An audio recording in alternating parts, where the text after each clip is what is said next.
না বাবা, আজকে তোমাকে আমি একজন মহান মানুষের সম্পর্কে বলবো। সেই মানুষটির নাম হলো ইবন বতুতা। তিনি ইতিহাসের একজন মহান পর্যটক ছিলেন।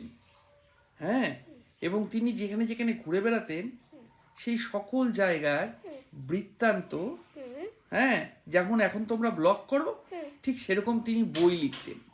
যেখানে যেখানে যেতেন সমস্ত কিছু বই লিখতেন।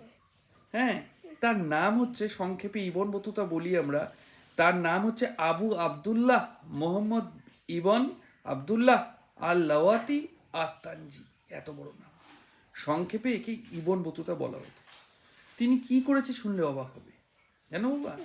মাত্র 21 বছর বয়সে তিনি হজ করতে যান। হজ মানে মুসলিমরা যে তীর্থ করতে যায় সেটাকে হজ করতে যাওয়া বলে। তো হজ করতে গিয়ে সেই যে তিনি যাত্রা শুরু করেন, মানে ঘুরতে বেরোন, প্রায় 30 বছর ধরে খালি ঘুরেই যান ঘুরেই যান ঘুরেই যান। এই সময়কালে তিনি প্রায় 1,20,000 কিলোমিটার পথ ভ্রমণ করেন। ভাবা যায়?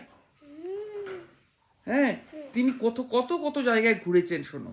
তিনি উত্তর ও পূর্ব আফ্রিকা, মধ্যপ্রাচ্য, পারস্য, ভারত, শ্রীলঙ্কা, চীন, মালয় দ্বীপপুঞ্জ, স্পেন, এই সমস্ত জায়গা তিনি ঘোরেন।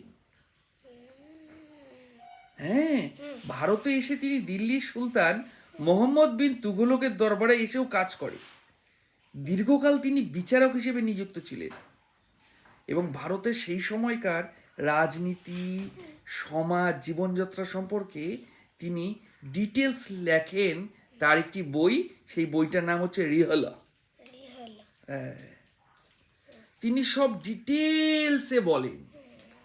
তো সেই মহান ব্যক্তির নাম হলো দাও ইবন বতুতা। কেমন মনে থাকবে তো?